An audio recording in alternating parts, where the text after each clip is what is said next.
Leo mwalimu wa Sunday ni mchungaji, ni emergency, kwa hiyo hawezi kutumia kitabu maana ni dharura. Bwana asifiwe. Somo tunalojifunza,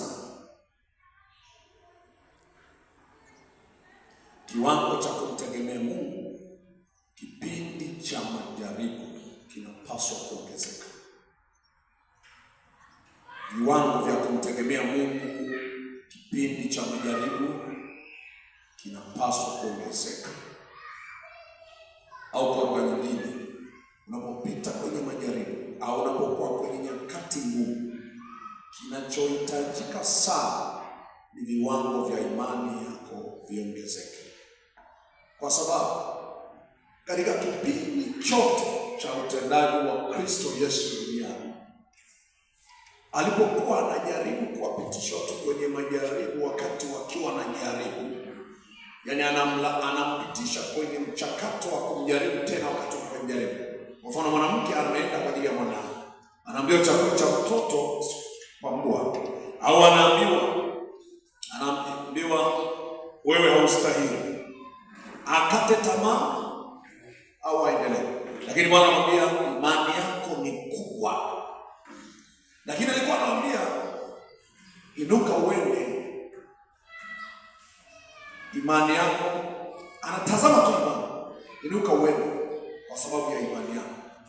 Petro alipomponya mtu alipokuwa kwenye shida ya ulemavu, Biblia inasema kwamba alipomkazia macho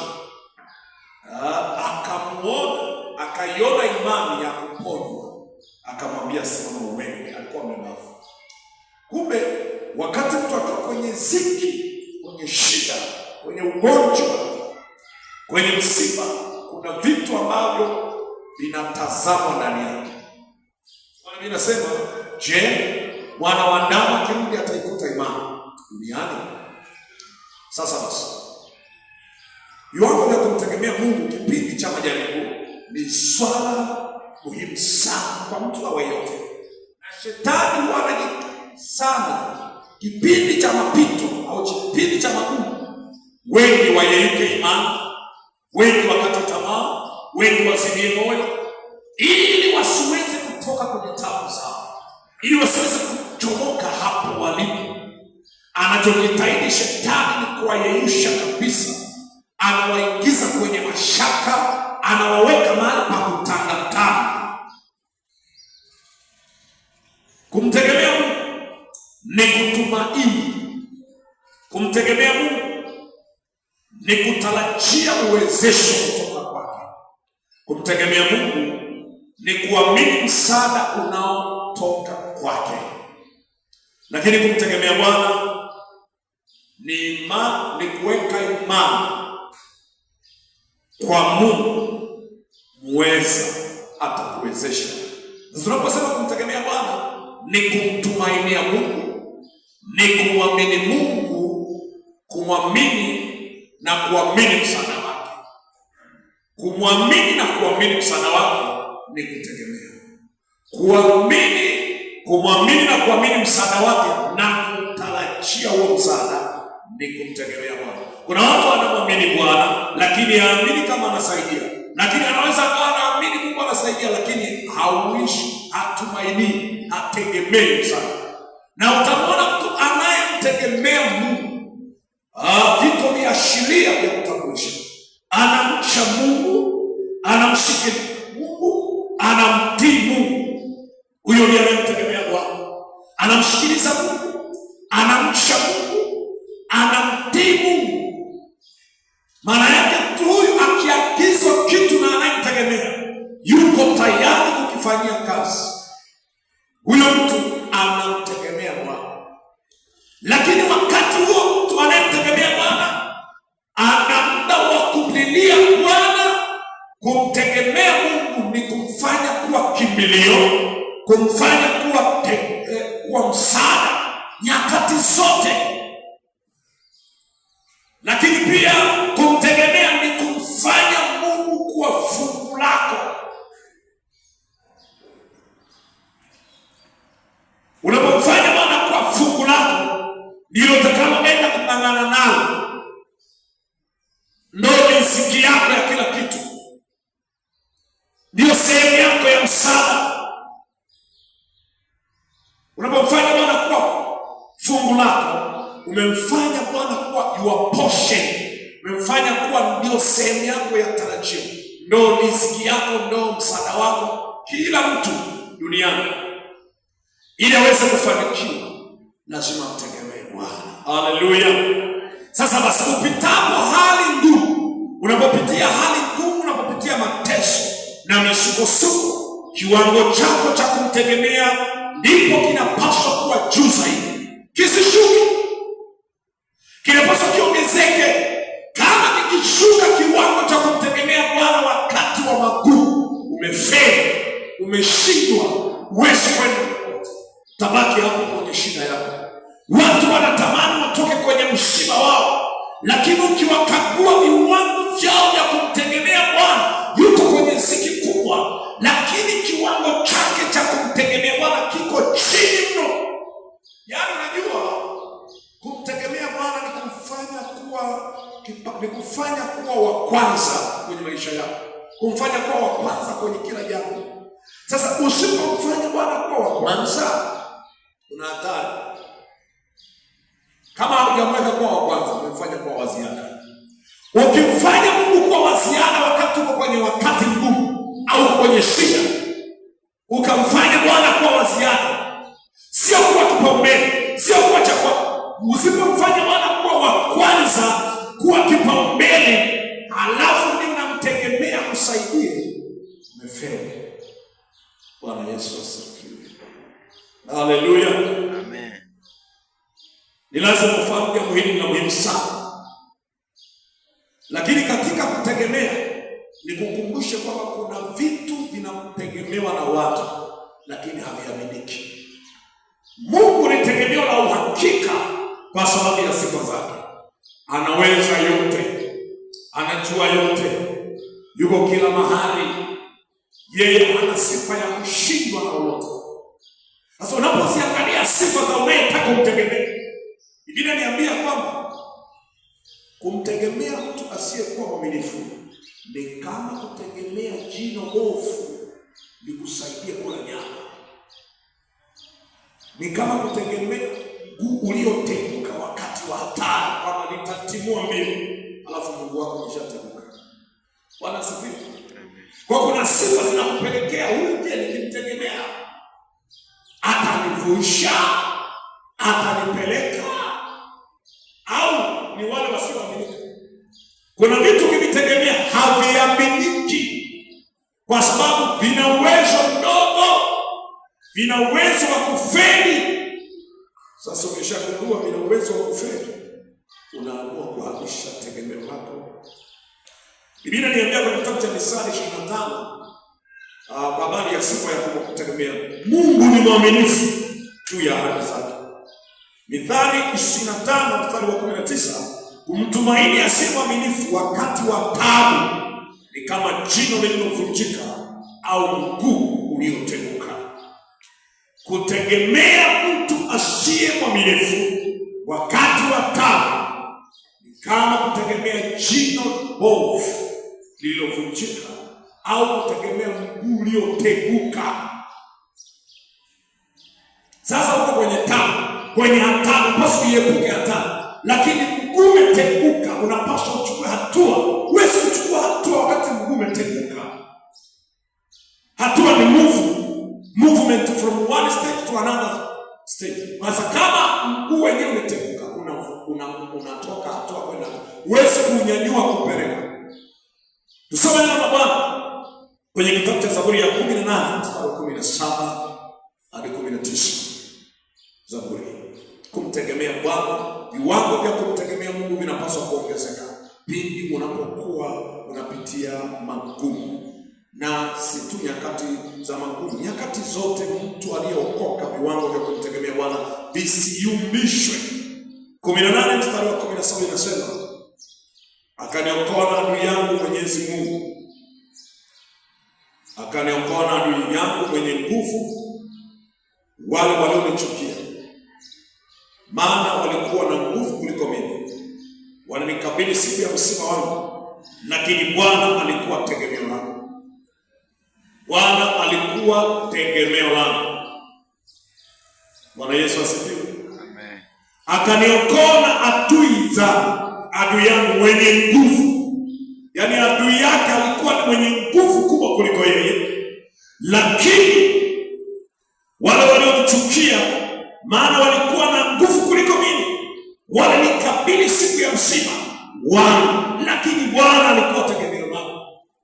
Huyu jamaa, wale wanaoshindana nao, maadui zake wana nguvu kuliko yeye, lakini kinachomsaidia ni yeye alimfanya Bwana kuwa tegemeo lake. Ndiyo maana hata kama wana nguvu kuliko yeye, ataokoka, atanusurika, atasalimika, atakuwa salama, kwa sababu Bwana ni tegemeo lake. Kumtegemea Bwana ni kuweka tumaini kwa yule asiyeteteleshwa, asiyebadilika, ni mwaminifu juu ya yote aliyokuahidi. Kuna watu wanaotegemea lakini ahadi zao si waaminifu kutekeleza ahadi zao, lakini Mungu ukimtegemea yeye anakusaidia. Bwana Yesu asifiwe sana. Amen. Sasa unapopita kwenye wakati wowote mgumu, kamwe usije ukalengea, usije ukafika mahala pa kushindwa kuongeza kiwango cha kumtegemea Bwana. Tunaona kwenye Biblia kuna watu walitegemea vitu visivyoaminika. Kuna vitu usivitegemee wakati wa taabu yako, haviaminiki. Mfano, miungu, wanadamu, hirizi, uchawi na ushirikina. Usivitegemee kwamba vitakuokoa siku ya taabu. Makaburi, waliokufa hawaaminiki, waliofariki haaminiki aliye kaburini. Unamwaminije yule aliyekwisha kufariki kuwa atakuinulia utajiri, wakati hata yeye mwenyewe alikufa tu na yeye akiwa maskini? Usiamini miungu, usiamini nguvu za giza, haziaminiki. Tegemea Mungu wakati wa mapito yako, maana yeye ni zaidi ya giza, ni zaidi ya miungu yote. Utakuwa salama sana. Siku ya majaribu au siku ya msiba, siku ya taabu, siku ya vita, hebu mtegemee Bwana. Wakati wa misukosuko, viwango vyako vya kumtegemea Bwana vinapaswa kuwa juu sana. Tuone watu fulani walikuwa kwenye hatari ya kuvamiwa. Walipokuwa kwenye hatari ya kuvamiwa, walimtegemea Bwana. Nyakati wa kitabu cha Nyakati wa Pili sura ile ya 13, Nyakati wa Pili sura 13 mstari wa 14 hadi 18, na ile Nyakati wa Pili sura ya 14 mstari wa 9 hadi wa 15. Biblia inaniambia habari ya watu ambao walivamiwa na jeshi kubwa. Wao ni wachache sana. Jeshi likaja kufanya uvamizi, kuwaharibu, kuwateka, kuwadhuru. Wao walimtegemea Mungu peke yake. Wakati wa shida na taabu, ongeza viwango vya kumtegemea Mungu, vya kumtarajia Bwana, vya kumtegemea Mungu, ndio unaweza kuvuka sana. Lakini kama utapungua viwango vya kumtegemea Bwana, mtumishi wa Mungu anaongea maneno haya kwenye kitabu cha Nyakati wa Pili sura ya 13.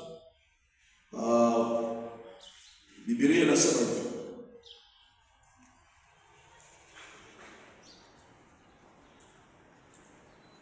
na Yuda walipotazama nyuma, angalia vita vikawa mbele na nyuma, wakamlilia Bwana, na makuhani wakapiga mapanga. Ndipo wakapiga kelele watu wa Yuda.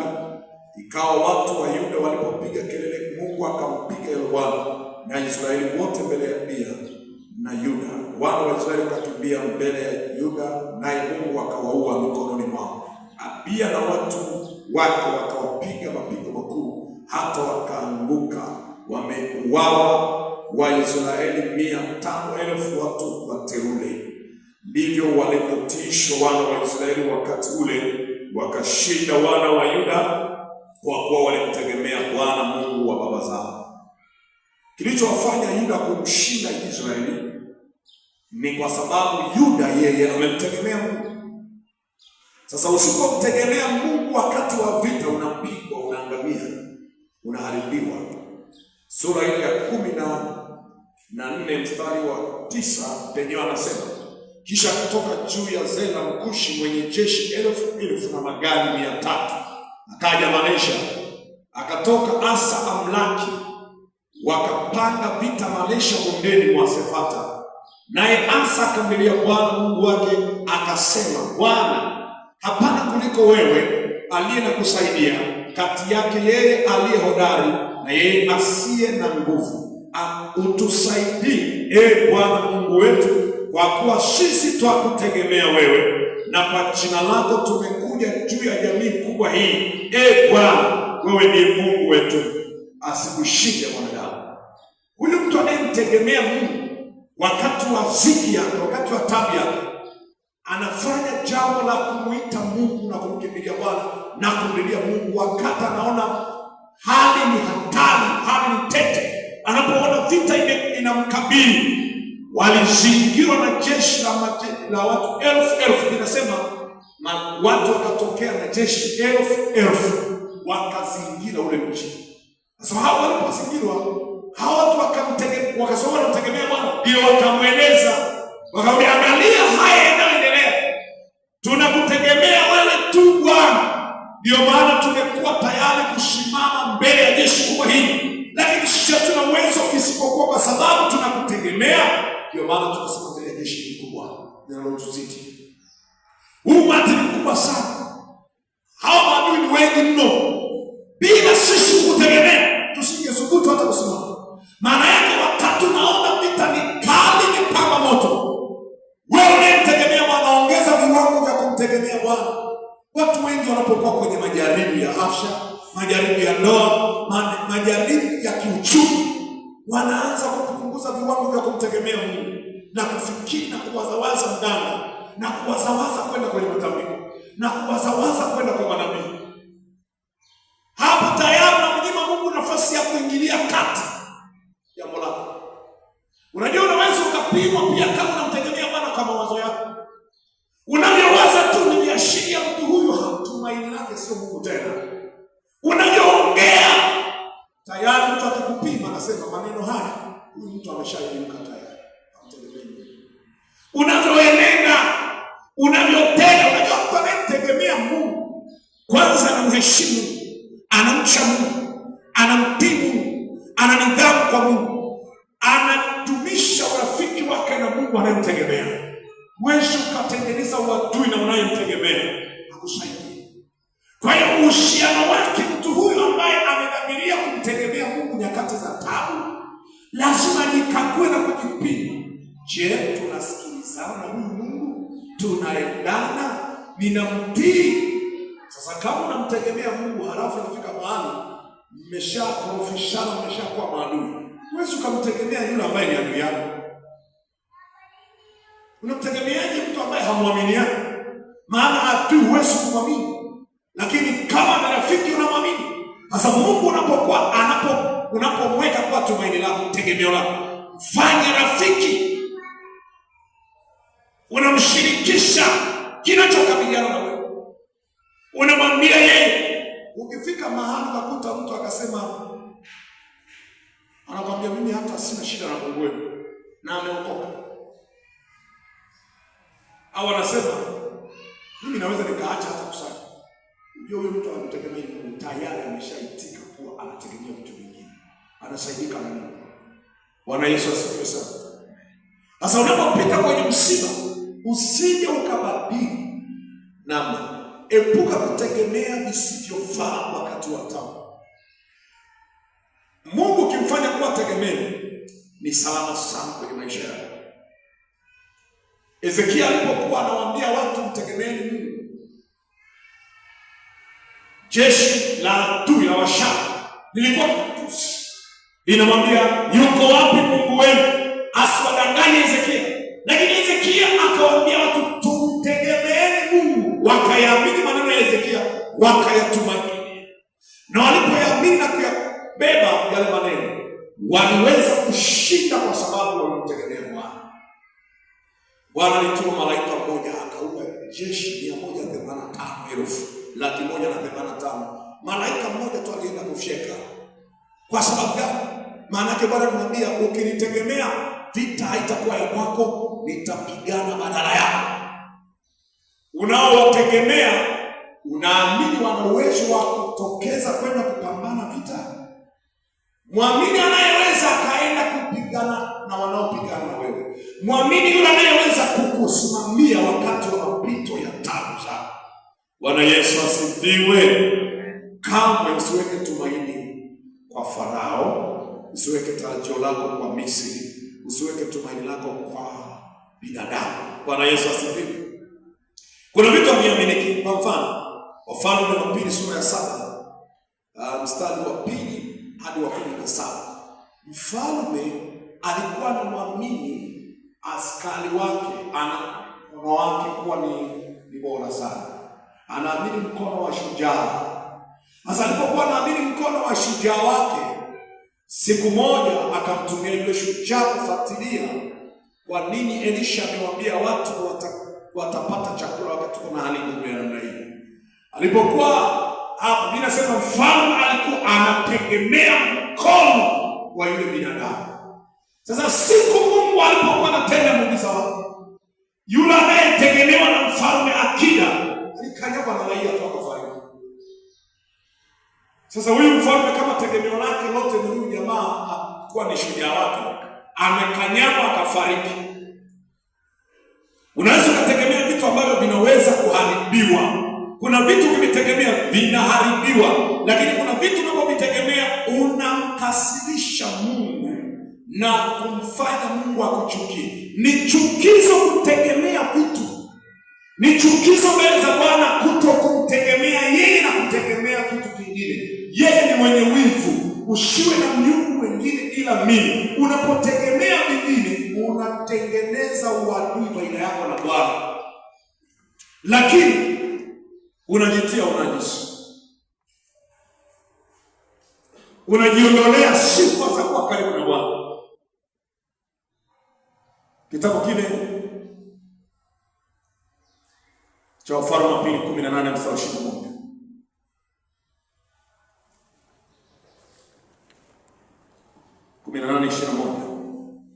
Ongeza kiwango cha kumtegemea Bwana wakati wa mapito yako. Unapopitia nyakati ngumu, na ukimkuta mtu kwenye jaribu, lakini kiwango chake cha kumtegemea Bwana kimeshuka sana, kuna namna ya kumsaidia. Naomba itoke neema, muombe tu neema ya Bwana, kwa sababu kama ni kumsaidia, unamshauri wewe kiroho, wakati yeye hata huko kwa huyo kiroho hayuko tena. Ni zero unachofanya. 18:21 soma.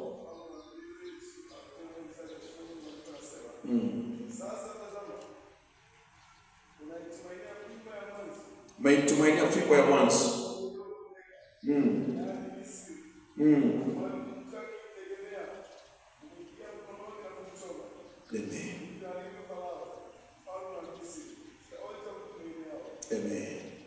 Kuna wengine watumainia lakini ni madhara kwao. Yule mtu anayetumainia na kutegemea ushirikina, miungu itakayokupatia mali kwa kutoa kafara, kuna siku yeye atakuwa kafara. Bwana asifiwe. Anaposema sasa tazama, unaitumainia fimbo ya mwanzi huu uliopondeka, yaani Misri, ambayo mtu akitegemea kumwingia mkononi na kumchoma. Ndivyo alivyo Farao mfalme wa Misri kwa wote wamtumaini. Ole wa watu wanaokimbilia Misri, inasema Biblia kwenye kitabu cha Isaya 31 kwamba ole wake mtu anayekimbilia Misri kutafuta msaada. Unajua, badala ya kukimbilia kwa Mungu, mtu anakimbilia penginepo, huyo tayari amefeli. Alipaswa ajue mahali sahihi pa kukimbilia. Kuna vitu ukivitegemea vinavunjika, vinaharibika, havina uwezo, vina ukomo, vina mipaka. Sasa ukitegemea hakina uwezo, unakuwa umeshaharibu maisha yako kwa viwango vikubwa sana.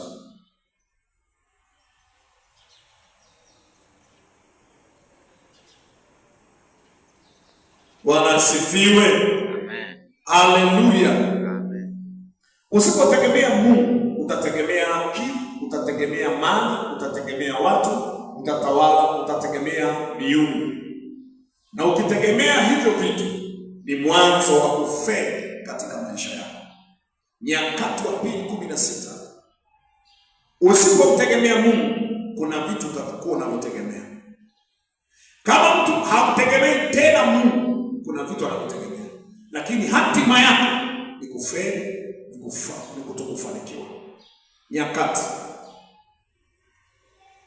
Nyakati sura ya 16, Nyakati wa pili, ule mstari wa 7 na wa 8, tujifunze vitu hapo. Ndio.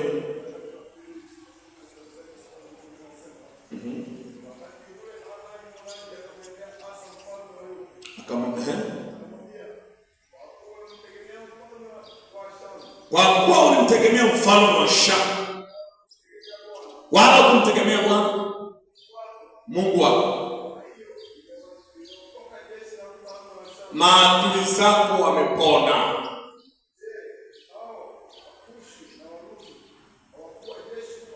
Kwani huna ushuhuda wewe?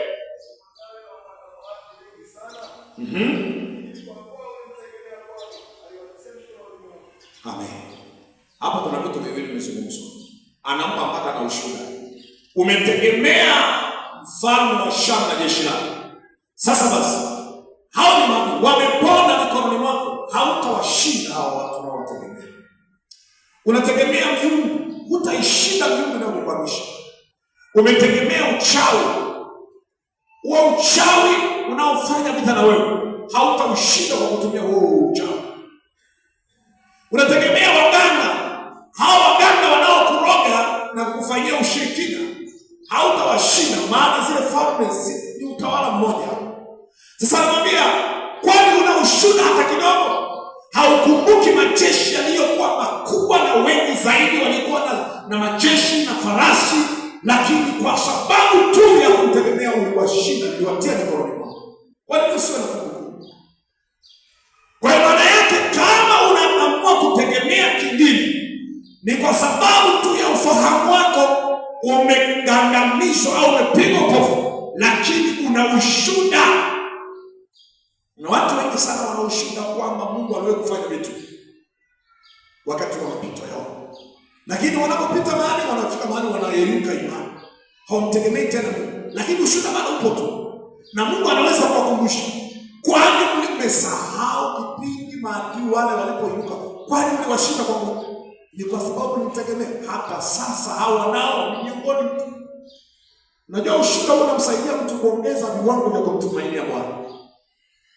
Hata mtumishi wa Mungu Daudi alipokumbuka kwamba dubu na simba niliwaua, sembuse Goliathi kwanza amemtukana Bwana ni najisi. Huyu lazima tu Bwana atamuua mkononi mwako.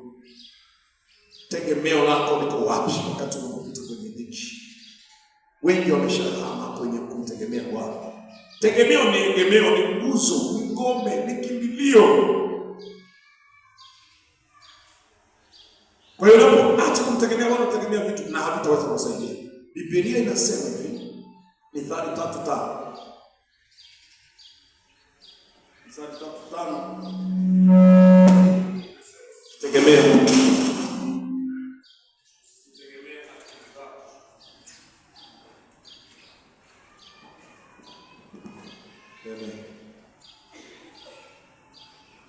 Biblia inasema, mtumaini Bwana kwa moyo wako wote, wala tegemee akili zako mwenyewe. Katika njia zako zote mkiri yeye, naye atayanyosha mapito yako. Usitegemee akili zako mwenyewe. Akili zako zina mipaka. Akili yako inaweza kugonga mwamba kabisa kwenye kufikiri tu swala la kiuchumi katika mahali unaona giza mbele. Kwenye habari tu ya kukupatia usalama wa afya, nitaponaje kwenye changamoto hii? nitanusurikaje kwenye tabu hii? Akili yako inafika mahali inakosa majibu. Sasa ukitegemea ikikosa majibu ndio kuisha habari yako. Lakini Bwana hana ukomo. Bwana Yesu asifiwe. Akili zake hazichunguziki. Misali sura ya 11 mstari wa 28. Biblia inasema, asitegemeaye mali zake ataanguka, mwenye haki atastawi kama jani. Anayestegemea mali zake ataanguka. Kuna watu hawamtegemei tena Bwana, wanatumainia mali zao. Zile mali zinaweza kutikiswa na Bwana na ukajikuta huna tena tegemea. Bwana ana uwezo wa kupita kwenye kile unachokitumainia akakiharibu, alafu kabaki kwa hewani. Sasa bora kumtegemea huyo aliye na uwezo wa kuviharibu vyote wanavyovitegemea watu. Hujawahi kusikia tajiri amechanganyikiwa akili akaanza kudhuru watu? Hujawahi kusikia msomi amechanganyikiwa anaongea Kiingereza kwenye majalala? Sasa elimu yake sio tegemeo, sio utoshelevu. Nasema education is not a guarantee of succeed. Yaani elimu sio utoshelevu wa mafanikio. Sasa uwezo kutegemea elimu peke yake bila kumtegemea Bwana. Fedha na dhahabu ni mali ya Bwana. Usitegemee vitu, mtegemee mwenye vitu. Usitegemee watu, mtegemee mwenye watu. Usitegemee miungu, mtegemee aliye juu ya miungu yote. Wakati mwingine shujaa wa imani, shujaa wa kutegemea Mungu, watu wanaweza wasimuelewe kama amechanganyikiwa hivi. Anapita kwenye wakati mgumu kama vile Ayubu. Lakini anasema, lakini mimi najua Mungu wangu yuko hai, hatimaye atasimama juu ya nchi, atamtetea. Wengine wanaweza kusema hizi ni side effect za matatizo yake. Unaweza kuhisi amechanganyikiwa, lakini ndio mtu aliyeshujaa wa imani ambaye yeye tumaini lake amekaza kwa Bwana. Kuna wakati watu wanaweza wasimtafsiri kwa sababu anayaona kwa sababu ya tumaini lake alilonalo. Alafu wao hawayaoni. Anaweza kusema namuona Bwana. Anasemaje huyu wakati ana hali ngumu na wewe? Aya, jamaa anapigwa mawe. Stefano anagongwa mawe kabisa. Jua linagonga kwenye paja, jua limepiga mbavu. Sema naona mbingu zinafunguka. Sema huyu jamaa amechanganyikiwa. Yaani anapigwa mawe anasema eti namuona Bwana. Unamwona Bwana anaendelea kufa. Yaani mtu aliye shujaa wa imani ambaye yeye anamtegemea Bwana, watu hawawezi kutafsiri kwa hali ya kawaida. Wanaweza kumwambia paka hali hii ulionayo kama vile mke wake na hivi. Yaani ulivyo hili bado unamtegemea Mungu, bado unamtumainia, si kufuru kabisa. Yafaa nini? Si bora hata umekufa. Ya wewe tupate mema tu kwa Bwana. Hata hivi bado Bwana ni tumaini langu. Nikiwa hai, nikiwa nimekufa, nikiwa mgonjwa, nikiwa kwenye shida, Bwana ndio fungu langu. Bwana asifiwe. Amen. Sasa wakati wewe uko kwenye mazingira magumu, utajaribiwa kuyeyuka kumtegemea Bwana. Nakwambia mtu nahangaika kiuchumi, wewe unachelewesha mambo. Kuna mmoja alikuwa anauza dagaa, kuna chanja zao vijana magenge yalikuwa yamepakana magenge ya wapagani na la kwake. Ghafla wapagani wakawa wanauza sana kuliko yeye. Kumbe ni jaribu lake. Wanauza kuliko yeye. Hafu wakawa yani wanamaliza mzigo wanafuata, wanafuata. Kwa hiyo wewe hapa mjini hapa unajifanya ukopona, sisi tunamjua Mungu. Tuna dini zetu. Na Mungu amesema tunafanikisha. Naona Mungu wetu kuna viashiria na kufanikisha. Wewe wako sasa amefanya nini? Kila siku unanena kwa lugha hamna kitu. Akaanza kupata wasiwasi. Ukitaka tunakupeleka tuulize sisi. Sasa akajikuta anaanza kushawishika, ayeyuka imani. Siku moja akamwambia, sasa kwa nini ulikuwa unaniambia mimi huwa unaenda hapa sana mimi nipeleke? Hawezi mkono. Baadaye akaendelea hapo na tamani.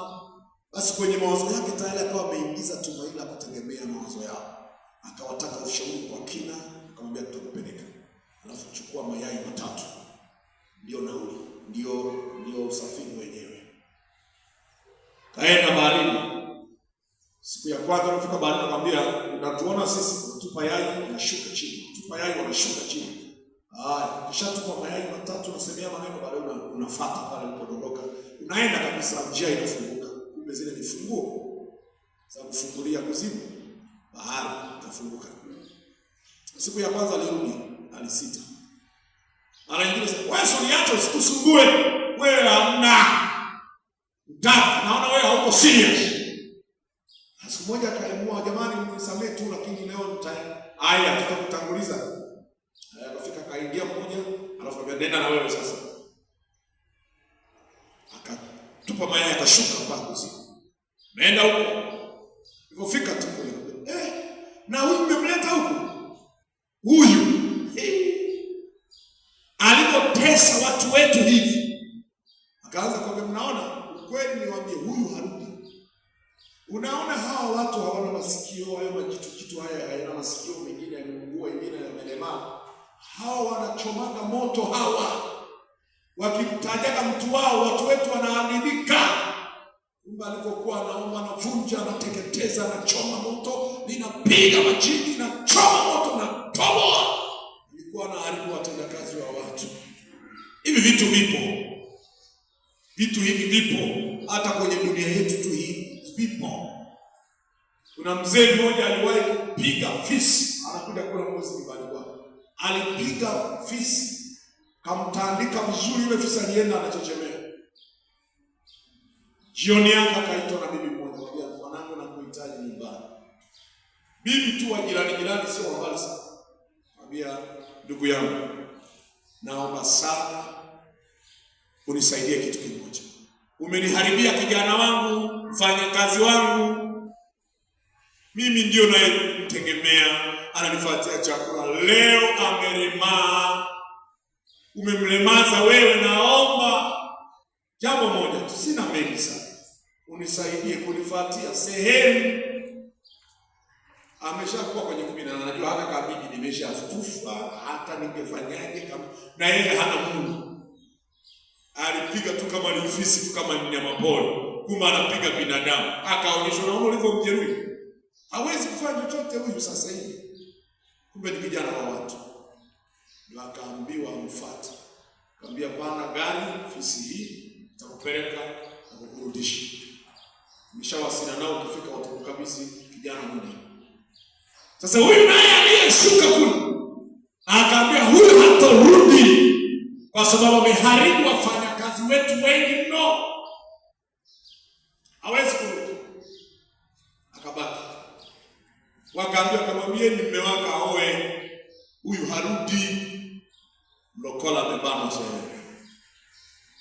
Bwana asifiwe. Amen. Unaweza ukaingizwa kutegemea vitu vya watu wengine, ukasahau kutegemea Bwana wako. Wakati mwingine unapopita kwenye wakati mkuu, Bwana ameruhusu hicho ili apime wewe utabadilika matumaini na mategemeo, au utaendelea kumtegemea. Utajaribiwa. Kwa hiyo kumtegemea kwako Mungu utapitishwa mahali ili kupimwa viwango vyako vya kumtegemea Bwana. Ndio maana hata yule jamaa alimwambia Yesu, amwambia Bwana, huyu alikuwa anakutegemea kwa sababu tu umempa mali, ndio maana anakutumainia. Lakini siku ukiondoka hivi, hata kutegemea tena, atakuacha. Akajaribiwa. Lakini Ayubu aliendelea kubaki na msimamo wa kumtumainia Bwana. Anawaambia watu kama ni ajabu sana. Kitabu cha Ayubu 25:19, mimi najua Mungu wangu yuko hai, hatimaye atasimama juu ya nchi, atanitetea. Mimi ninachojua Mungu wangu yuko hai. Na Bwana alijua njia niendeayo. Akisha kunipitisha, Ayubu 23:10, akisha kunipitisha nitang'aa kama dhahabu. Huyu jamani kama umeueuka. Yaani sema utang'aa kama dhahabu na hali hii ulionayo. Bwana kisha nitang'aa kama dhahabu. Sio mnyonge kama unavyonifikiria. Unajua usipomtegemea Bwana ndio umefeli kuvuka kwenye changamoto ulionayo. Adui Shetani ndiye muonevu, mtesaji. Acha kumtegemea. Isaya 10:20. Ole wanaotegemea ufalme wa giza ambao unauharibu maisha yao. Kuna watu wanamtegemea shetani wakati shetani ni mwonevu, anawawazia mabaya, hajawahi kuwawazia mema, ni muuaji. Kuna vitu ukivitegemea vinavunjika na vinakutia unajisi. Sasa unapoendelea kutegemea vitu vyenye kuleta madhara kwako, umeyauza maisha yako kwenye mikono ya adui, naye atakutendea sawasawa na jinsi ulivyomtegemea, na yeye atakutendea kwa adabu. Tena itakuwa katika siku hiyo mabaki ya Israeli na hao waliopona wa nyumba ya Yakobo hawatamtegemea tena yeye aliyowapiga, bali watamtegemea Bwana Mtakatifu wa Israeli kweli. Kumtegemea Bwana kweli kweli.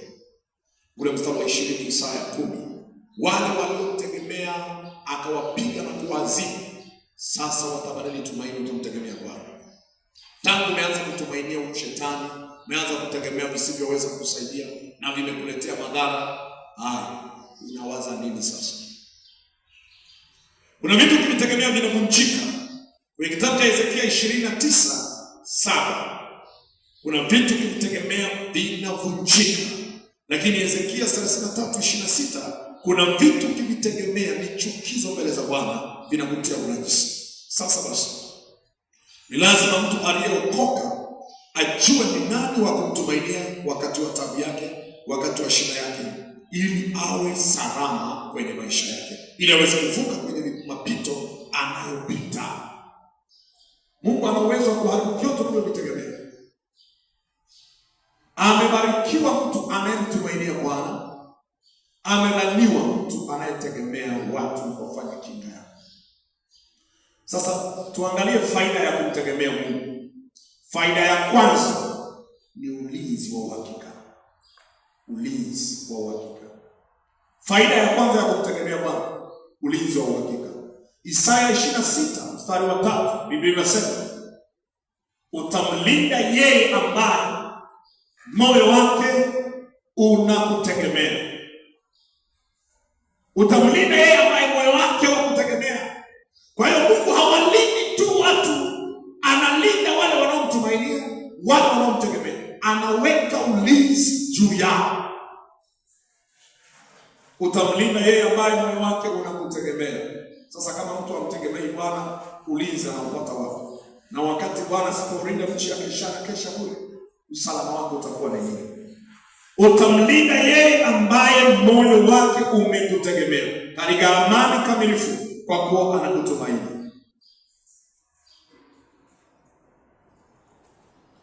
Mungu anashughulika kuwalinda sana, ulinzi wa uhakika. Kumbuka katika maisha haya, usipokuwa na ulinzi wa kweli wa uhakika, usalama wako ni mdogo katika kila nyanja, kwenye afya, kwenye uchumi, kwenye ndoa, kwenye kila kitu. Ile Zaburi ya 127:1, Bwana asipojenga nyumba, Bwana asipolinda mji, akesha bure. Ilisi haitakuwa msaada wako kwa Mungu. Kile unachokitumainia hakitakuwa utoshelevu wa msaada wa ulinzi. Jambo la pili, faida ya pili ni ustawi na matunda.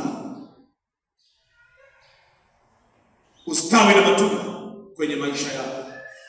Unajua unatamani ustawi alafu uzae matunda. Hakuna mbegu unayoipanda haiwezi kustawi isipokuwa imeota, alafu inastawi, alafu inazaa matunda. Kama inastawi tu haizai matokeo, basi haifai. Ustawi ni mafanikio. Huwezi kufanikiwa kwa kutegemea vitu vingine, kwa sababu anayewapa watu nguvu ya kufanikiwa ni Mungu. Biblia inatuambia kwenye kitabu cha Torati sura ile ya 8 mstari wa 17 na 18, Bwana ndiye hutupa nguvu ya kupata utajiri. Mungu ana uwezo wa kukufanya ustawi, wa kukufanya uzae matunda. Unaweza ukastawisha vitu vyako vikastawi, vikaendelea, alafu kanufaika na matunda. Leo mtu anayemtegemea Bwana ana uwezo wa kustawisha vitu, maana Bwana yuko kustawisha na vikazaa matunda, na yale matunda akala matunda yake. nyepesi ni kubarikiwa. Ukimtegemea Bwana, faida nyingine ni kubarikiwa. Amebarikiwa mtu yule amtegemeaye Bwana. Yeremia 17 ule mstari wa 7 na 8. Amebarikiwa mtu yule amtegemeaye Bwana. Atakuwa kama mtu yule mpandwa kando kando ya vijito vya maji, uzao matunda kwa majira yake. Hata wakati wa uchache wa mvua yeye atastawi. Hata wakati wa uchache anaona mafanikio. Hata kama vyuma vimekaza, hata kama hali ni ngumu, lakini Bwana hamwachi kulala njaa. Hata kama kuna wengine wanalia, lakini kilio chake kifanana na cha kwao, kwa sababu Bwana yuko upande wake. Bwana Yesu asifiwe. Hiyo ni mojawapo ya faida kubwa sana ya kubarikiwa na Bwana. Pana shaka, najua unafahamu. Najua jambo la tatu ni wokovu. Wokovu. Faida ya tatu ni kupata wokovu. Wokovu ni kile kitendo cha kuhamishwa, kuepushwa na hali ya hatari na kuwekwa hali njema. Ni hali ya kuepushwa na hatari, ni hali ya kutengwa na madhara na kuwekwa mahali pa usalama. Huyu mtu ana wokovu, ameokoka, ameepushwa na hatari, amenusurika, ameepushwa na jehanamu, ameepushwa na madhara ya ulimwenguni kabla hata kuingia.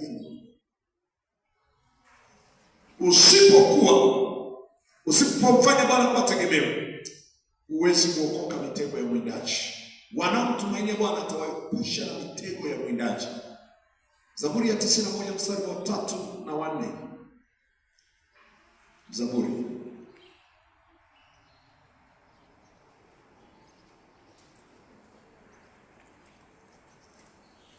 Hebu soma alifika.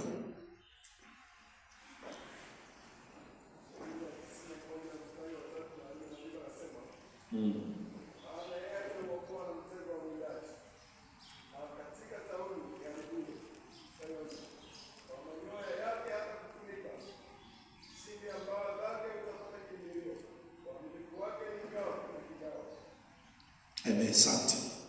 Atakuepusha na mitego ya mwindaji, maana utaenda kujificha mawani pake, na mbao zake zitakuwa kinga na ngao, na uaminifu wake ni ngao na kigao. Itakuwa salama sana kwako. Baba zetu walikutumaini wewe. Zaburi 22 mstari wa 4 na 5. Israeli walikutumaini wewe. Baba zetu walikutumaini wewe, walitumaini na wewe ukawaokoa. Walikulilia wewe, wakaokoka. Walikutumaini wasiaibike. Walipokutumainia baba zetu, waliokolewa, waliokoka, hawakuzurika, hawakuaibika. Amkimbilie Bwana hatawaibika, kama inavyotuambia kwenye kitabu cha Zaburi ya 86 mstari wa 1. Huwezi kuaibika ukimweka Bwana kwa tumaini na tegemeo lako, maana atakuokoa na taabu, atakuepusha na taabu. Lakini pia jambo la tatu lingine ni ushindi katika vita ulionayo. Utajipatia ushindi kwa sababu unamtegemea Bwana. Pana shaka kusoma Nyakati wa Pili sura ya 14 ule mstari wa 9 kuendelea. Tuliona jinsi ambavyo watu walipokuwa kwenye wakati wa hatari ya kuviziwa na maadui, kilichowasaidia ni wao kumtegemea Bwana na wakamlilia huyo Mungu wanamtegemea, ndipo Mungu akatokea kuwasaidia. Mimi nikushauri, lakini pia utapata maongozi sahihi. Ukimtegemea Bwana atakupa uelekeo sahihi. Unajua watu wanapofika njia panda natamani apate njia niko njia panda, nafanyaje? Nipite wapi? Unapomtegemea Mungu atakuonyesha uelekeo. Pita hapa Bwana. Anayemtegemea Bwana maana atamhusisha Mungu, atamshirikisha Mungu, alafu kisha Mungu atampa uelekeo wa kupita. Mimi nikushauri, pandisha imani ya kumtegemea Mungu kipindi cha majaribu. Ukishusha kiwango cha kutegemea Mungu, huwezi kufaulu kwenye maisha.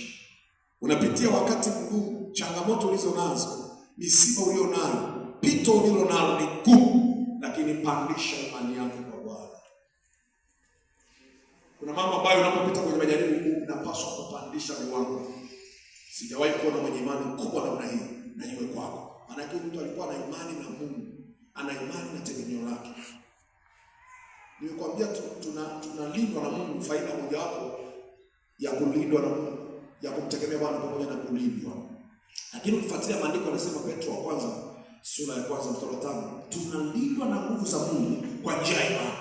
Kwa hiyo mtu ambaye anamtegemea Bwana ni mtu aliyeweka imani kwa Mungu aliye hai. Watu wanaweza kukwambia na kushirikisha utegemee miungu, na kukwambia amna, mimi siwezi fanya mnavyofanya, mimi nimeamua kumtegemea Bwana peke yake.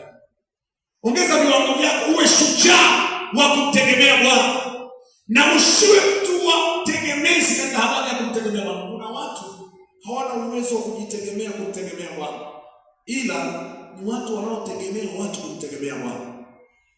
Mfano wa watu wa namna hiyo, hawamlilii Mungu wakati wa taabu zao, wanategemea watu wamlilie Mungu kwa ajili yao. Wao hawahusikaki kumlilia Bwana kwa ajili yao. Ni ajabu kidogo kwamba mtu, kwa mfano, tuko hapa kanisani sasa, nasema jamani, tuende tukamwombe Bwana, alafu wewe una shida nyingi tu, na nikikuuliza wewe unaomba lakini wewe unaomba, mtu mwingine anajichanganya na ulizo, wewe unaomba lakini naomba kabisa kuhusu hili shida yako, hata wakati wa kula wewe unaomba. Kwani wakati wa kula wewe unaomba na mahitaji mengine? Yaani wakati wa kula wewe unaomba, shida yako ya ugonjwa wewe unatenga muda wa kushughulika kumwambia Bwana, lakini wewe unaomba kabisa, wala hata wakati wa kula wewe unaomba, wewe siachaki kabisa kuomba. Kwani wakati wa kula wewe unamhusisha Mungu mpaka na mguu wako pone na tumbo lako, si pale macho yote ni Baba, katika jina la Yesu naomba ubariki chakula hiki, na umelenga tu kuanza kula pale, mawazo yako yote yako hapo. Kama wewe unaomba wakati wa kula, unapanda mpaka unaombea na taifa, unaombea na rais, unaombea na ndugu zako waokoke, ndio unaingia kuanza kula, hongera sana. Wewe ni wa wachache. Huyu hamna haombaki. Kwenye wengi hapa ukashindwa kuomba, wenzako wanaomba, wewe unakodoa macho, unaangalia tu wanaomba, ukashindwa kuomba. Kwenye jumuiya hii wenzako wanaomba, alafu niambie wewe unaombaga nyumbani. Nina wasiwasi sana wewe hata ushughulikaji. Kama umeshindwa kufanya maombi katikati ya kusanyiko la watu wanaoomba. Unajua kuna watu wengine wanaweza kujikuta anahamasika, anatoa nguvu ya kuomba kwa sababu ya joto lililoshuka. Sasa ukishatoka hapa joto na baki mwenyewe huko kwenye chumba chako, unaomba kweli wewe? Wewe uombaki na uwezi kupata msaada. Ombeni mtapewa, tafuteni mtaona, fungua kinywa chako, sema na Bwana ili kuonyesha unamtegemea. Mwambie unamtegemea. Sasa unamtegemea Bwana halafu umenyamaza. Watu wote wanamtegemea Bwana, tunaona kwenye Biblia, walionyesha viashiria vya kumtegemea, walimlilia wakati wa taabu zao. Hakuna mahali walikwenda kulalamika, mahali walipoenda kueleza uhitaji wao, wakaeleza hali halisi. Ogopa sana mtu ambaye haombi kanisani wakati wengine wanaomba. Huyo mtu sio wa kawaida.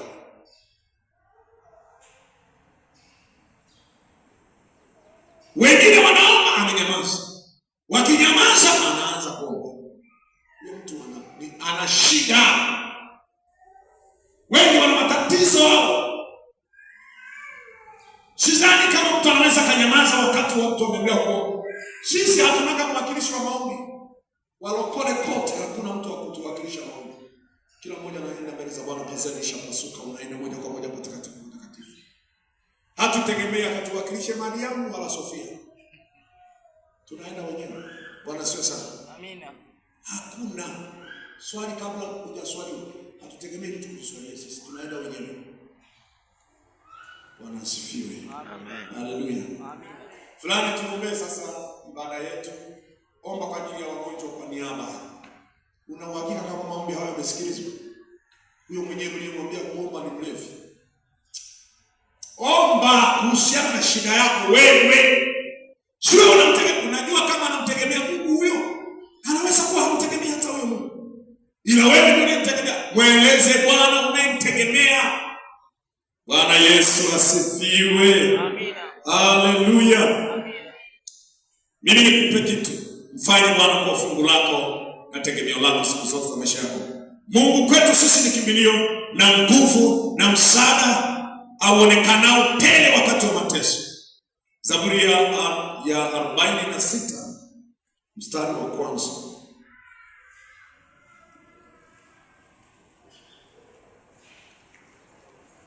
Hebu naomba nisome.